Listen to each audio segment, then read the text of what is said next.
Hello, everyone. I am Lori Arrow, Senior Director of Clinical Genomics here at PacBio, and I want to welcome you today to the PacBio webinar series. Today's topic is focused on advancing pharmacogenomics research and why the need for highly accurate long-read sequencing is critically important. I am joined today by two guest speakers from Stanford University Medical Center who will present in the following order. Dr. Stuart Scott, Professor and Department of Pathology, Director of Clinical Genomics, and Dr. Yao Yang, Clinical Assistant Professor, Department of Pathology, and Associate Director of Clinical Genomics Laboratory. We have a lot of great material to cover today, and the presentation portion of the webinar will be followed by a question and answer session. You are welcome to submit your questions at any time during the webinar by typing them in the area provided on your attendee control panel, and we'll get to them at the end. We have also uploaded a number of complementary pieces of literature to your control panel, so please feel free to download those and take them with you. We will be recording this webinar and making it available for download in the next few days. Please keep an eye out for a follow-up email with a link to the recording. I also want to mention that, as you can see in the upper right corner, PacBio is running a clinical research SMART grant. If you are interested in better understanding human disease, I encourage you to apply for our clinical research SMART grant. The grant is open until June 11th. You could win up to 6 SMART cells of sequencing. And you can find out more at pacb.com/SMART-grant, and that's SMRT. So with that, let me get started by giving you a short overview of the powerful capabilities of the PacBio technology.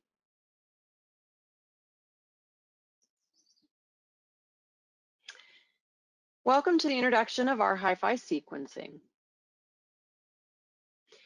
SMART stands for Single Molecule Real-Time Sequencing.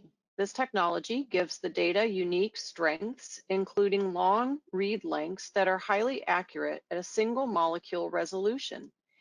In addition, the coverage is uniform regardless of the sequencing context.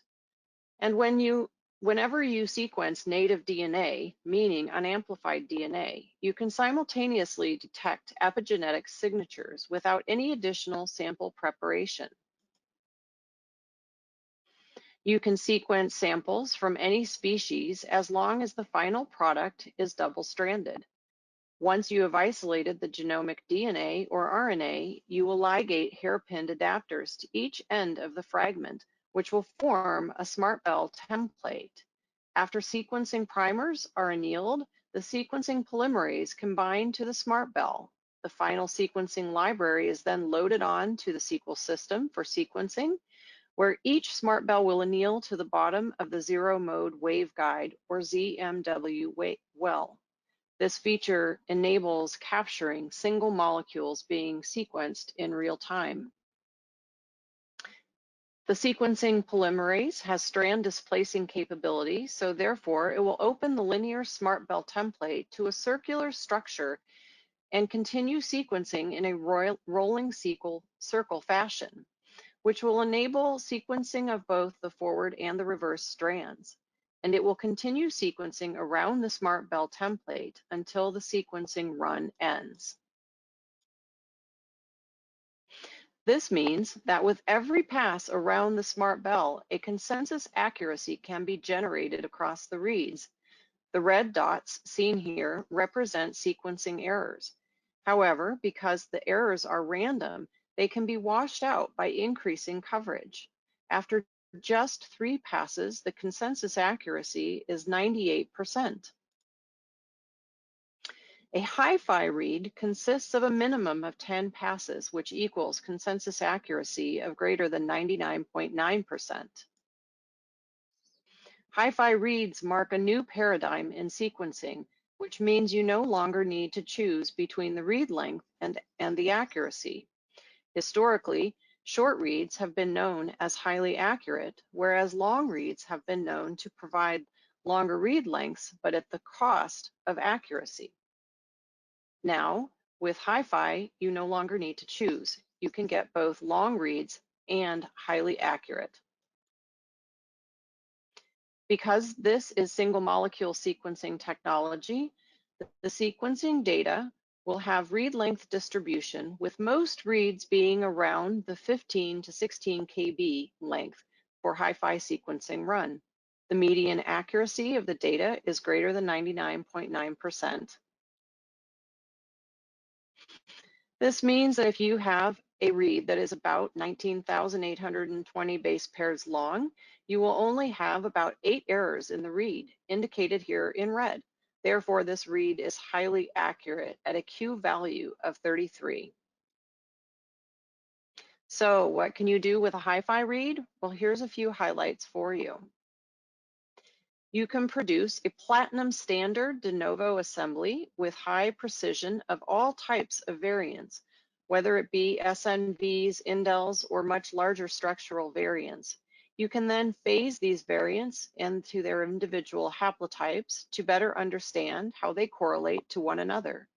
In addition, HiFi reads can also be used for other applications such as full-length RNA sequencing, targeted sequencing, and sequencing of complex populations. To learn more about HiFi sequencing, please visit our resources listed on the slide.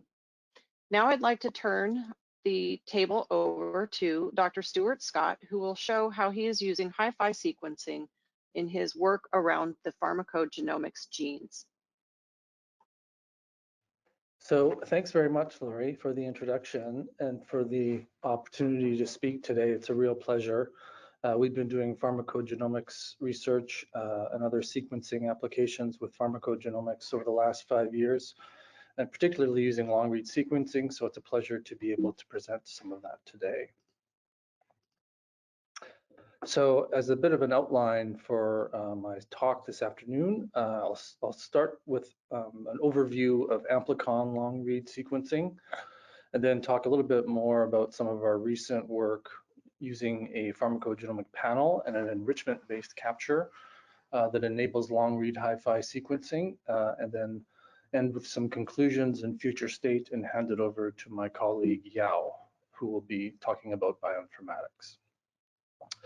So the first gene that I want to mention for our amplicon HiFi sequencing is CYP2D6. It's a very well-known gene in pharmacogenomics research because it metabolizes about a quarter of all medications, and that recently there have actually been published CPIC guidelines for CYP2D6 guided dosing for antidepressants, codeine, many other medications listed here.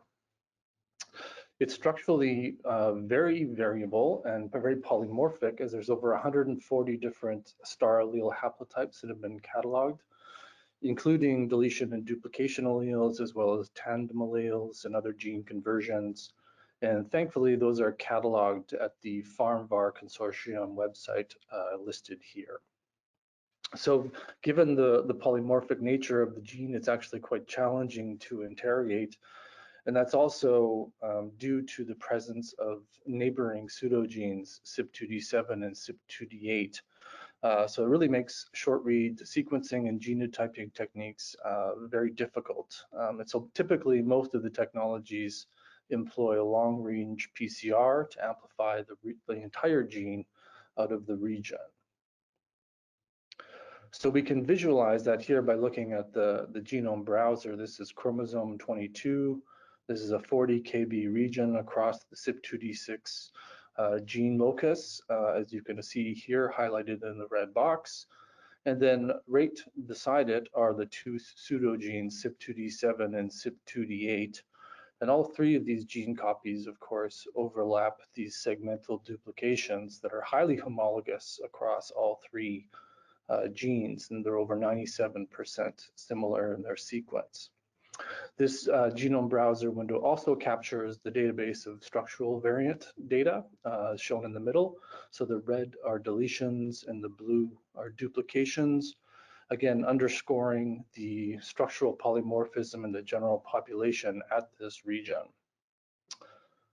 And again, just highlighting the homology, this is a beehive plot showing the multiple alignments between the 3 genes. Light blue is perfectly identical, and the top is exons, in the middle is introns, and on the bottom is the hybrid of introns and exons, highlighting again just the really high degree of homology across this gene family.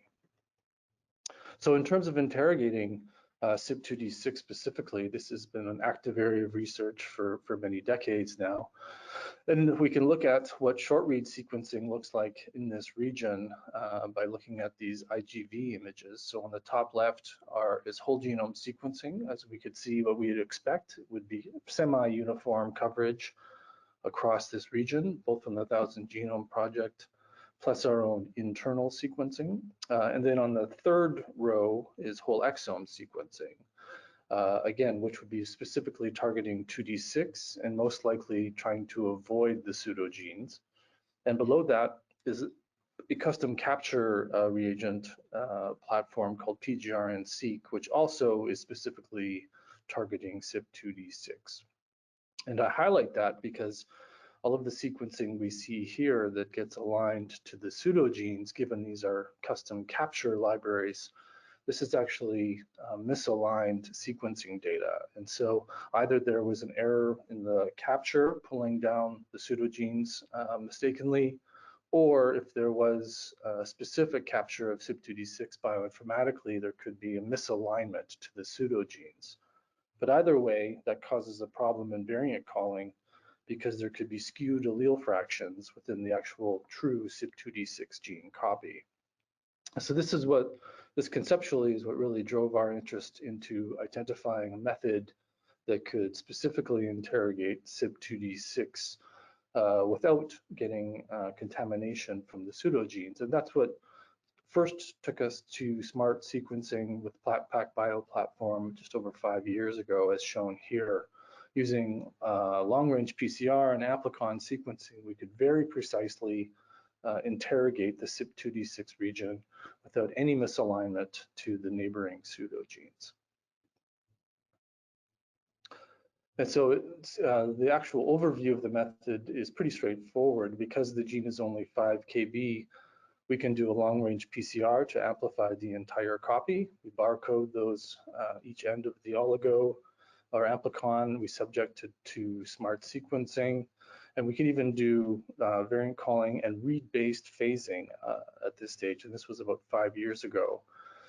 And this was published in Human Mutation. We have a fairly detailed method overview, and Yao is going to provide a bit more details after my talk around the informatics approach.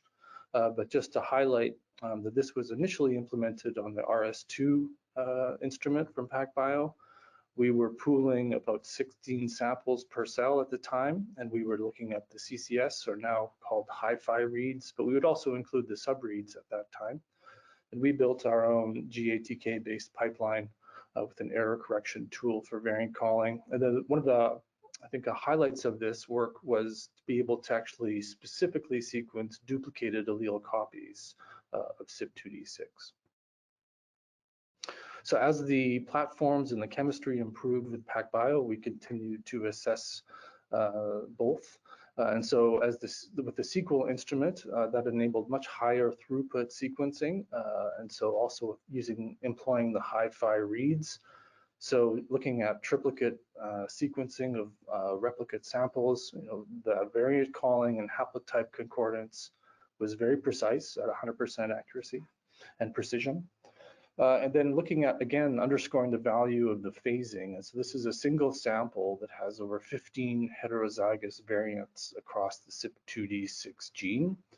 And typically, either genotyping or short read sequencing would not be able to phase any of these variants.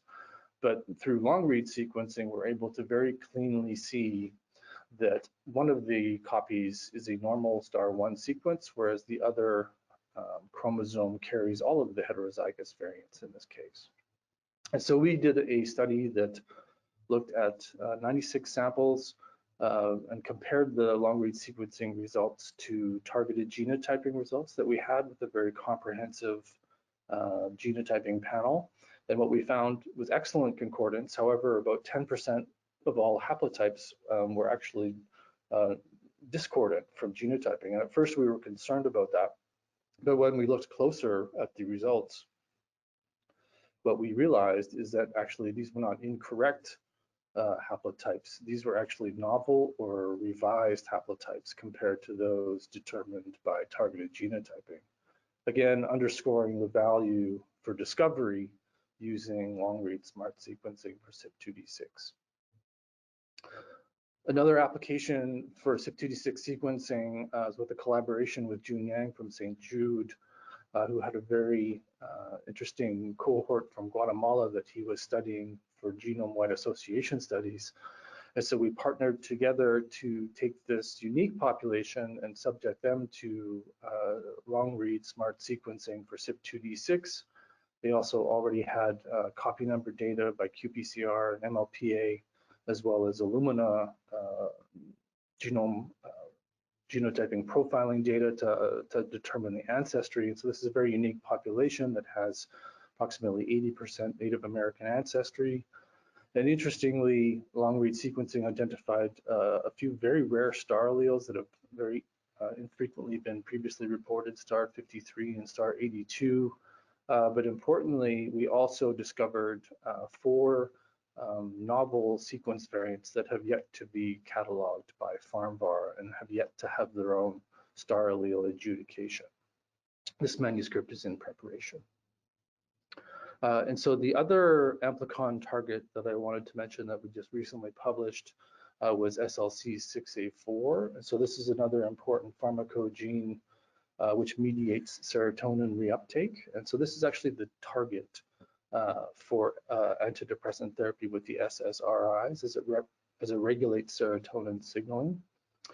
And so this gene has been widely studied in neurobiology and psychiatry. And the reason why is because many of the variants in this gene and actually the expression level of this gene really influences serotonin transport. And so there's been a lot of association work to show that genetic variation in SLC6A4 is strongly implicated in various psychiatric traits, including OCD, anxiety, depression, and importantly, there's been a lot of literature to show support for a role for this gene in antidepressant response and efficacy of SSRI treatment. And so that's driven by the promoter architecture of the gene, as shown here. So it's a very difficult region to interrogate once again, because there's a variable number of tandem repeats scattered across about a 2 kb region in the promoter. And the variation in this promoter actually is what's been shown to drive gene expression. And so there's 2 common alleles, the short form of the promoter and the long form, and that's driven by an insertion-deletion polymorphism. But in addition to that indel, there's also 2 neighboring SNPs that have been shown to also be associated with gene expression. And what the studies have shown is that not just individually, but all 3 of these variants within this difficult region, it's the most informative to have the genotype and haplotype architecture of all 3 variants as opposed to each of them separately. So we found this to be a perfect candidate for long-read smart sequencing. So we employed the same strategy as with CYP2D6 to have a long amplicon across that region with the goal of really phasing these 3 very challenging variants in this very polymorphic and structurally challenging region and the promoter. And so what we found was that HiFi sequencing was very accurate, very precise, very reproducible, and importantly, we could phase once again. And so if we start by looking at publicly available short-read sequencing data as shown here, again, underscoring this is the promoter region, and then in red, there is the amplified region, and what you can appreciate by the IGV view is that the short reads have a very difficult time actually aligning to this region. That was both by whole genome sequencing data as well as capture-based short read data, which is shown in the top right. And in contrast to that, again, similar to 2D6, the long read HiFi sequencing had no problem aligning across the entire promoter region And you can even appreciate in this image here that this individual is a heterozygous carrier for both the short and long form of this promoter. So we subjected over 100 individuals to SLC 6A4 smart sequencing, and just to show a few representative cases on the top right, again, here are the 3 variants that we're interrogating and trying to phase, the larger indel and then the 2 single nucleotide variants. And although it's difficult to see on the resolution of the IGV image, we could beautifully phase all 3 variants across all samples. And so some of these cases are heterozygous for the deletion, some are homozygous for the deletion, but in each case we can phase that indel with the neighboring nucleotide variants. And so this allowed us to also identify the haplotype frequencies across this population that we sequenced. So we felt that SLC 6A4 smart sequencing was validated, and we found it very accurate and precise. And importantly, it interrogated the low complexity homologous promoter region, and we phased all 3 variants that we were interrogating. And in the end, we believe that this has a lot of utility for both research applications and potentially in the future for clinical applications as the evidence accrues for this pharmacogenetic gene. My last amplicon example here is the NUD15 gene, which Yao will also spend more time going through some of the technical details. So this was discovered about 5 years ago from Jun Yang at St. Jude's through genome-wide association study for thiopurine toxicity among kids with childhood ALL. So TPMT has historically been the real driver of thiopurine toxicity. However, what they found was that a second gene, NUD15, also has a genetic variation that's significantly associated with thiopurine response. And so this has been replicated in numerous studies, and which also prompted its incorporation into the recent updated CPIC guidelines for thiopurine dosing. In addition, PharmVar has also recently incorporated NUD15 into its catalog of genes for star allele haplotype characterization. So we also thought this was a very good candidate for smart sequencing, as the gene is only about 10 kb in length, and there are some regions of the gene that are difficult to sequence. So we employed our similar strategy using long-range PCR, in this case 11 kb fragment. And the cohort that we wanted to sequence for a pilot study was an Ashkenazi Jewish DNA sample cohort of about 100 samples from our laboratory in New York. And we get, at this time, with the platform and the chemistry, we're actually able to pool 100 samples into a single SMRT cell, which is very different from how we started 5 years ago. Really impressive throughput that we're now achieving on the Sequel II instrument. The mean length is shown here at 56 kb, and each of these amplicons had an average depth of well over 600x. And just to give you a snapshot of some of the data, again, these are the IGV images of all the haplotypes that we identified. So this is 200 full gene, completely characterized haplotypes of the NUD15 pharmacogene. And so this really enabled complete star allele architecture definition. And this also enabled novel allele discovery, importantly. So this is just a single example of one of the cases that was in that pilot study. And so this is again showing the IGV image of the sequencing results. This is a single sample with 2 phased haplotypes shown here. And if we zoom in on exon 3, you can appreciate a heterozygous variant shown here in orange. And then, of course, we subjected that to Sanger sequencing to confirm. And this was a sequence variant that had yet to be included or cataloged in the PharmVar star allele nomenclature system. So we submitted that a year ago. And this was adjudicated by the committee and given a star allele number of star 20. It's predicted to be functional using in silico tools. And interestingly, it is already in NOMAD at a very low frequency in the Ashkenazi Jewish population within the NOMAD database. So again, underscoring the power of long-read HiFi sequencing for pharmacogene discovery. So the last application I wanted to speak about briefly, but Yao will go into in more detail, is our collaboration with PacBio on working on a PGX panel of multiple genes using an enrichment strategy, so different from our previous amplicon strategy. So we also employed IDT capture probes for this. And so this is a panel of 43 pharmacogenes, 19 of which were actually targeted to cover the full length of the gene. It also includes the 4 HLA genes, 9 P450s. It's less than a megabase in size and full capture, but with the goal of really leveraging the HiFi reads lengths and their quality to enable phasing across this panel of PGX genes. And of course, this is now multiplexed on the Sequel II system. So just a little bit of data on what we have been able to generate thus far. So again, as I mentioned, some genes are interrogated for the full gene sequence, as shown here. This is TPMT, where you can appreciate long read coverage across the entire gene.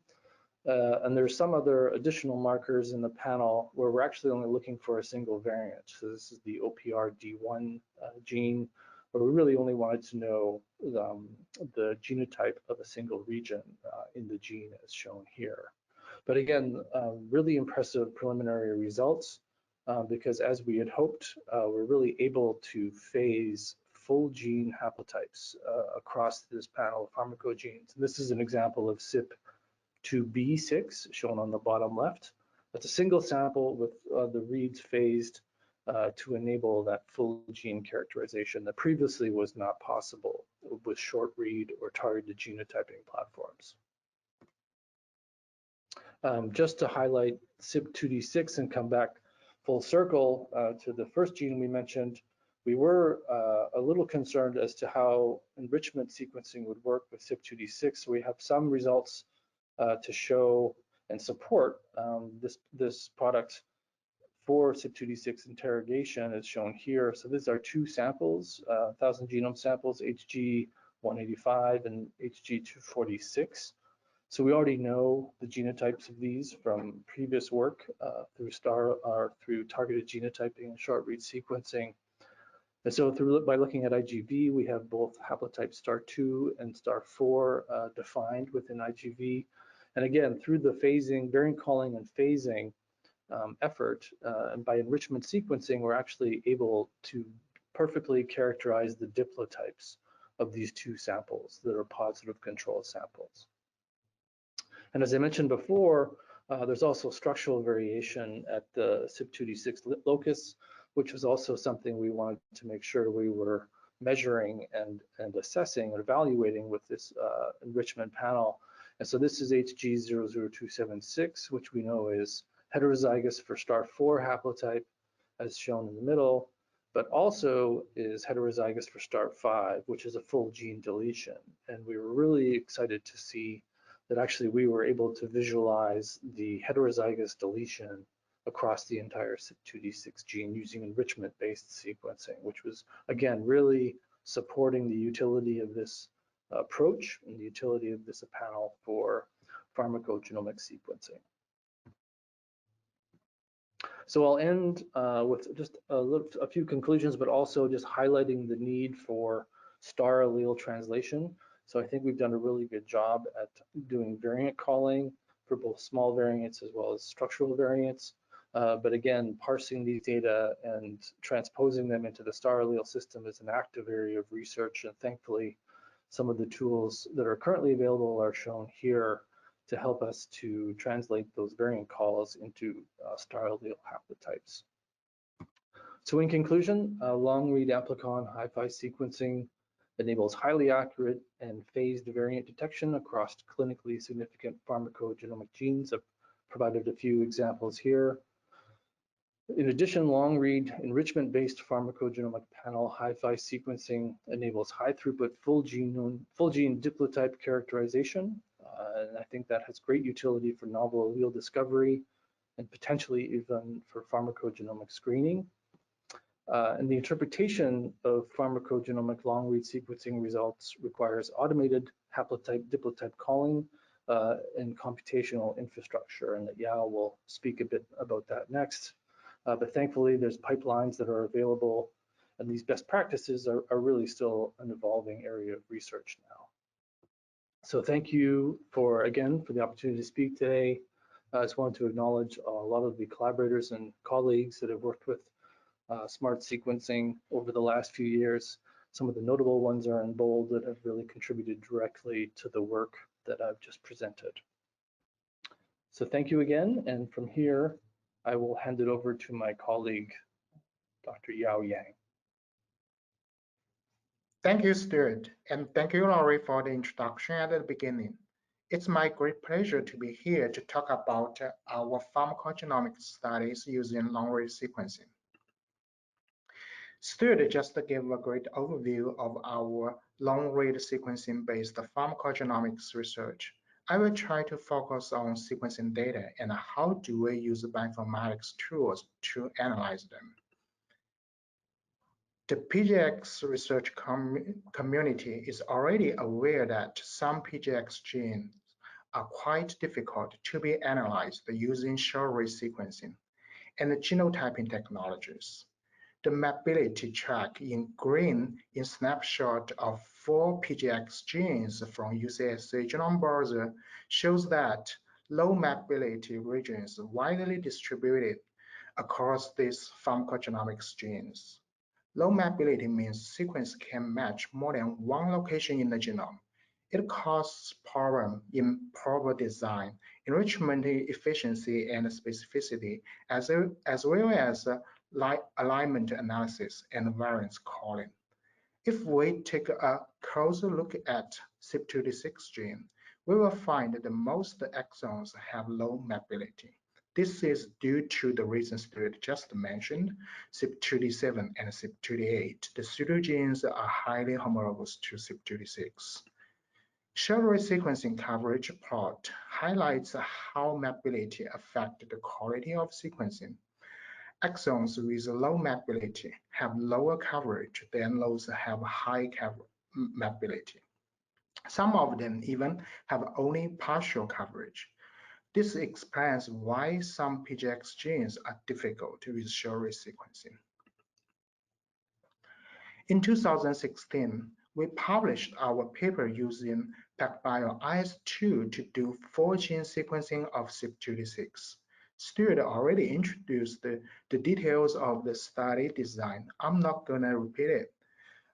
In bioinformatics part, we were trying to apply BWA and GATK pipeline that is widely used for short-read sequencing to analyze data. However, relatively high error rate is not well compatible with GATK, which again was mainly developed for short reads. Therefore, we developed an error correction tool called ALEC to correct CCS rates or subrates by using inter-rates consensus. This method helped us to implement BWA GATK pipeline for long reads. Although there are drawbacks for this tool, for example, it's only for germline testing, cannot be used for somatic sequencing as we use the inter-rates consensus. Also, performance on errors around the indels is not as good as others. Long-read sequencing chemistry has been significantly improved since we published paper. Sequel to HiFi reads data has a highly accuracy at different sequencing lengths up to 20-25 kb as shown in these histograms.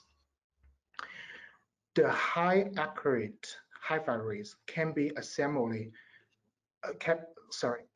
seamlessly processed by many bioinformatics tools today. Here I'm showing you a typical data analysis pipeline widely used in research community that does not need any pre-process of HiFi reads.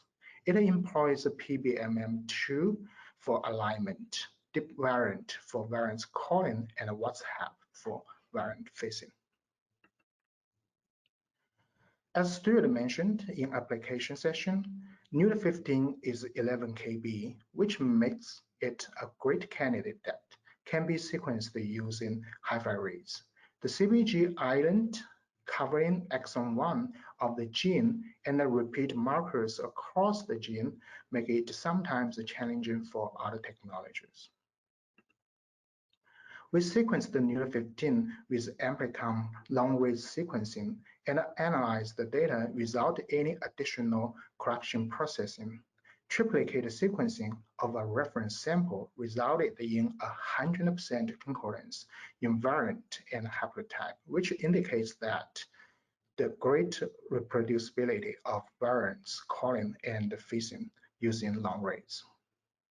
More important, we identified a 25 BP insertion on this gene, which is not called by short-read sequencing. The variant itself is not clinically relevant. Being able to identify this type of insertion with consistent call in vast majority of the reads is very encouraging, and again underscores the high accuracy and quality of HiFi sequencing.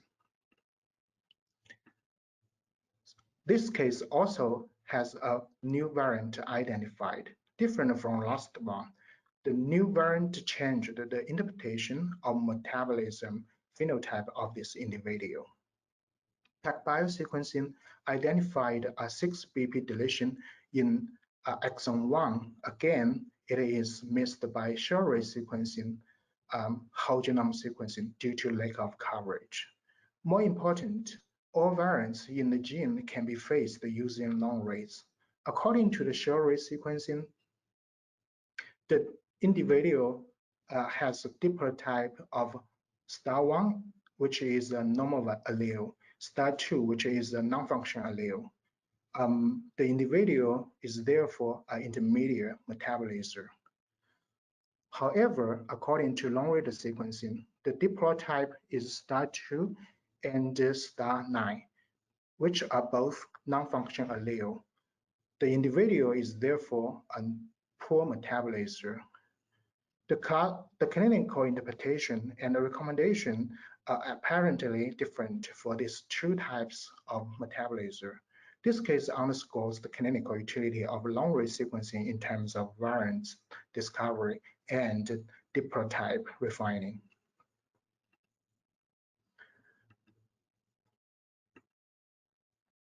As Stuart mentioned, we collaborate with PacBio on a PGX panel development. 24X samples were subjected to smart sequencing in one smart cell, which gives us 2.2 million HiFi reads in total, with an average HiFi reads length of 7.2 kb and medium HiFi reads quality of Q41. The mean number of passes is 18, which ensures the high accuracy of HiFi reads. There are roughly 90% of the reads above Q20. On the other hand, the deviation of average read length across all samples is small. Over 2.2 million HiFi reads for 24 samples give us about 200 to 400 fold coverage per sample. In terms of per gene coverage, average coverage for most of the genes falls into the range between 250 and 500. You might notice that some of the genes has a relatively lower coverage than others. There might be some potential reasons causing this. We are working on the investigation and optimization of these genes. Panel sequencing data was analyzed using the same processing workflow. Again, alignment with the PBMM2 variants calling with deep variant and facing with WhatsApp. Genotype sample HG2 was sequenced to benchmark against the gene about a high confidence true set. 150 SNPs with clinical significance were assessed in HG2. Among them, 26 SNPs were called as homo and heterozygous. 100% concordance was observed across these 26 variants, including 5 of them from well-known difficult gene CYP26. 122 SNPs were called as wild type, and 2 SNPs have coverage less than 8x, which is on the optimization. Let's swim back to this interesting case that clinical phenotype was refined by long-read sequencing, amplicon sequencing. This variant was also detected by PGX panel sequencing and can be faced with other variants in the gene, which underscores the utility of the panel sequencing. To wrap up, so many pharmacogenomics genes have unique bioinformatics challenges, which can be elevated by accurate long-read amplicon HiFi sequencing, like CYP26 and NUD15. Bioinformatic analysis pipelines and best practice are currently available to support long-read enrichment-based pharmacogenomic panel HiFi sequencing. Computational requirements to support pharmacogenomic long-read HiFi sequencing analysis now employ commonly implemented bioinformatic tools. Many of the tools that are open source that can be downloaded. At the last, I would like to acknowledge my collaborators and thank you, everyone. Thanks everybody for great questions that were submitted into the chat function. So I think we'll probably just start with a few questions. Stuart, I think this first one is for you. Can you comment about the consensus accuracy around homopolymer regions and if that is a problem? Sure. So we found that the HiFi consensus reads are highly accurate around homopolymers. But there have been some benchmarking papers from the FDA Precision Challenge as well to do that a little bit more broadly outside of the pharmacogenomic gene. So I'd recommend looking up those benchmarking data for more accurate numbers. Great, thank you. Also, another question around, does the PGX panel that you discussed at the end of the presentation also have support for characterization of duplications and hybrid alleles, especially in CYP2D6? Yeah, that's a great question. And so we are, as Yao mentioned, kind of in the process of optimizing the capture. And so we haven't yet sequenced any of the kind of real difficult conversion alleles and tandem alleles yet, but that is ongoing. But we expect that we should be able to see signals for copy number gains. But yeah, that is one of the biggest challenges for most platforms is to detect the hybrids. So we'll in process. Great. A couple of additional questions. How is PharmVar interpreting the long read data type that you are submitting? How is PharmVar interpreting? Well, the typical mechanism to submit to PharmVar would be to submit your nucleotide variants and the technology that was used, any kind of confirmation methods. And so it's not really, the fact that it's long read sequencing doesn't really change the adjudication of it. If there are more variants detected, those are cataloged. But typically the additional variants we see are intronic, of course. And so those, it's at the discretion of PharmVar whether those get defined within the haplotype or not. Great. Another question, maybe this is Yao for you. How long does it take to complete deep variant analysis? It really depends on the data size and then also the computational power you have. And then so when we use a deep variant to analysis amplicon-based application, that's going to be pretty quick. But if you use a panel, and that depends on how big the panel is.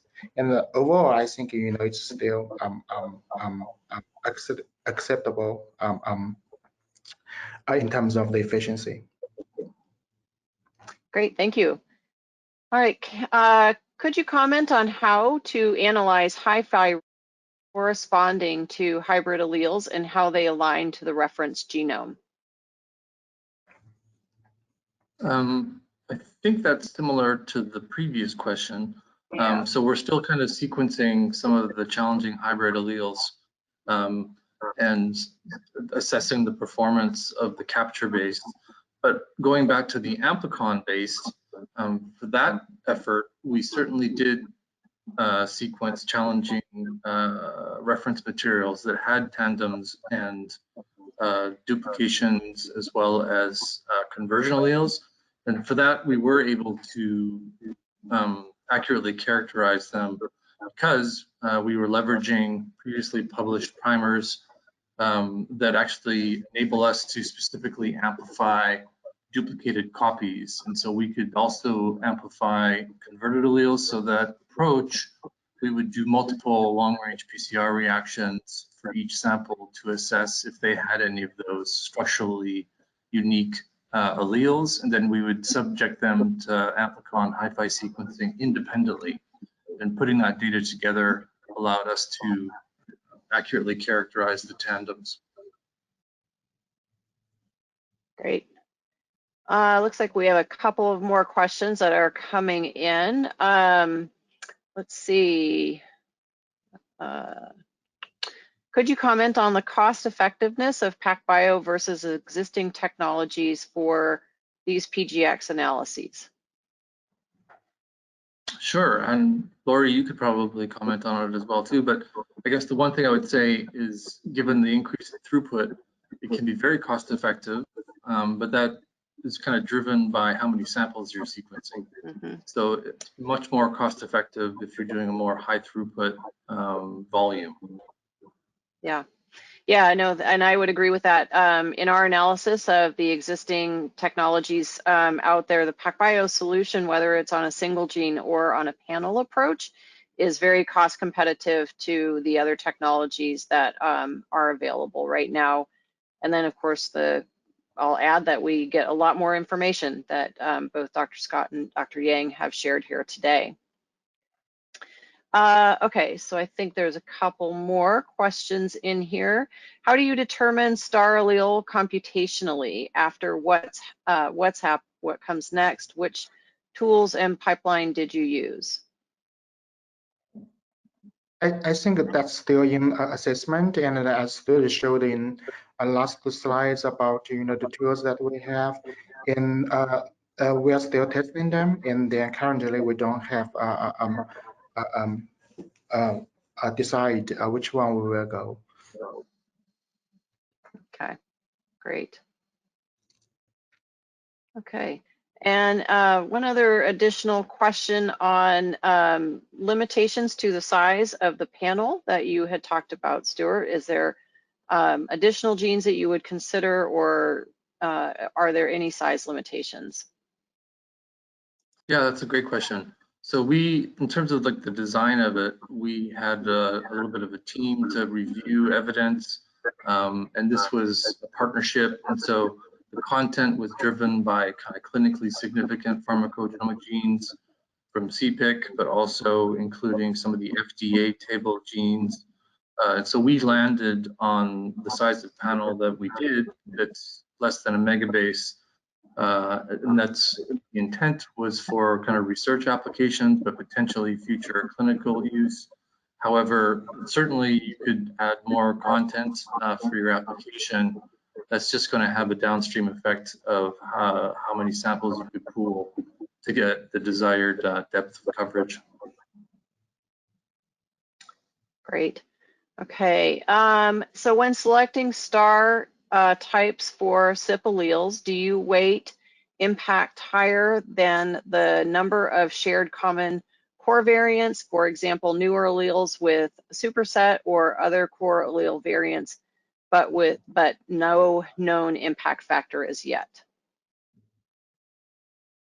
If I understand correctly, it's in terms of the star allele calling, do we force call into more common alleles versus not? And so that's the question. We haven't really gotten there yet in terms of having a high throughput computational inference of star allele diplotyping. And so for now, if we do see structure or an architecture that could be multiple different star alleles, then that kind of triggers more of a manual curation. And then just like everybody, we just use our best judgment. But the value is to have the full gene characterization. So it's much easier to make that judgment call when you actually see full gene haplotypes, as opposed to genotyping or short read, where you just are trying to make your best guess in terms of the phasing. Great. Okay. Questions are coming in. This is great. Let's see. Where to place primers to make sure that they are not a part of the deletion? Talking about your primer design.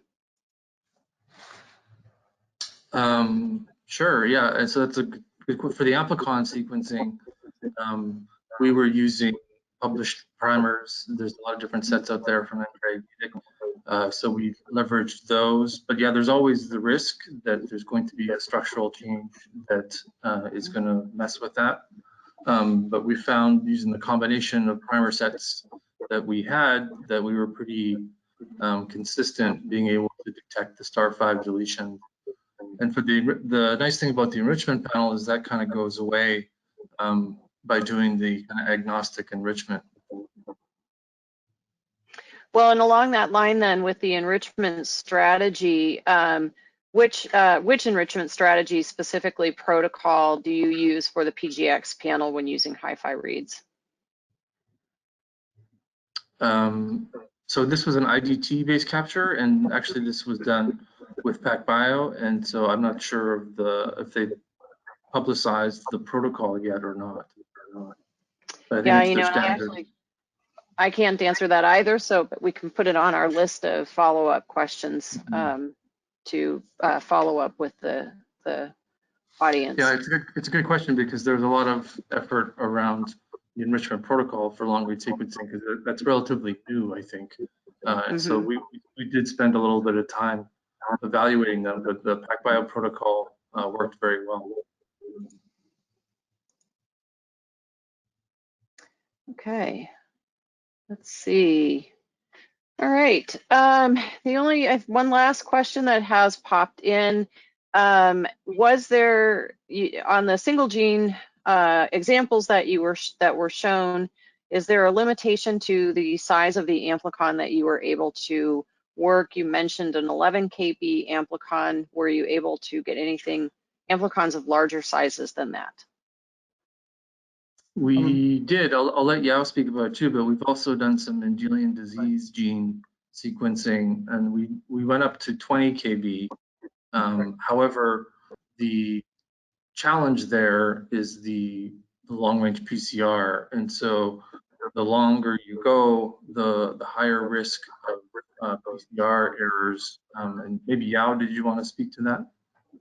Yeah, so we as Stu mentioned, that we did the longest is roughly 20 kb, and then the issue is that the phasing, because when you do longer PCR, and then because some of the extension stops in the middle of somewhere, and then kneel back to the template, and then to keep extension. So we observed some hybrid rates in the sequencing, but in terms of the ability of long-range PCR, that of course we can get it to up to 20 kb, and then the size is also okay for PacBio sequencing. But the data analysis should be pay more attention on it about those in the hybrid. So sort of following on that, in terms of the insert size, how long were the reads that you were seeing? So for the panel, the read length roughly is about 7 kb for this PGX panel. Is that a question? Yeah, I think so. Yep. We shared it to 7 kb. However, the circular sequencing would go, I think the median was around 50 kb, I thought. Yeah, because the average pass is 18. That means 18 times 7 kb. It's quite long. All right, so I know we're coming up on the top of our time here, but we do have just one or two more quick questions.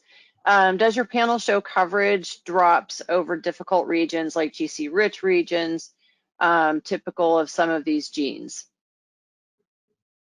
In one of the slides, we do show there is some, a drop for some a difficult region, but we still do the investigating of that, which part actually caused the coverage drop. So like, is that because of the amplification follows, a difficult region, or is it because of the probe design? We still don't have the clear answer now, but we are working on that. Okay, great. Yeah, All right, I would just add to that too, if I could just add real quick to that too, the nice thing about the long read enrichment strategy is that if there is a GC rich exon, you don't have to tile your probes over that exon because they're 7 kb or greater in length. You can tile around it and still manage to interrogate those regions by sequencing rates. Okay, I think our last question for today is a real detail. What percentage of the ZMWs gave usable reads, and did it vary with the target? And then follow on to that was what level of optimization was undertaken to improve the percentage of usable reads from the total ZMWs? Good question. I'm going to pass. It's a good technical question. Yeah. You have that I don't know data. if we had visibility to that level of detail. I don't know, did you see anything around ZMWs? Yeah, probably I will leave this to some PacBio expert on that, because that's really very deep into the technology itself. Yeah, we'd have to go back and look at the run parameters that came off to answer that question, but it is a good question. So, and it actually shows a good deal of understanding of the technology. So that's great. Okay, so I know that we are out of time, and I do have a couple of very quick housekeeping comments here. So just as a reminder, I'd like to share a couple of things. We do have our SMART grant that is going. So if you'd like to apply for the SMART grant, you can see at the bottom here, you can join the pacb.com SMART grant, and that's SMRT. And I would like to say a special thanks to Stuart and to Yao for their time today. And there will be, you will receive a quick survey that if you could just take a couple of minutes to fill out, that does help us with future content for webinars that we would love to be responsive to your needs and requests. And then finally, you can certainly keep up with us in terms of additional webinars at the pacb.com events. So with that, I thank everybody, and especially thank you, Stuart and Yao, for your time today. My pleasure. Thank you. Thank you.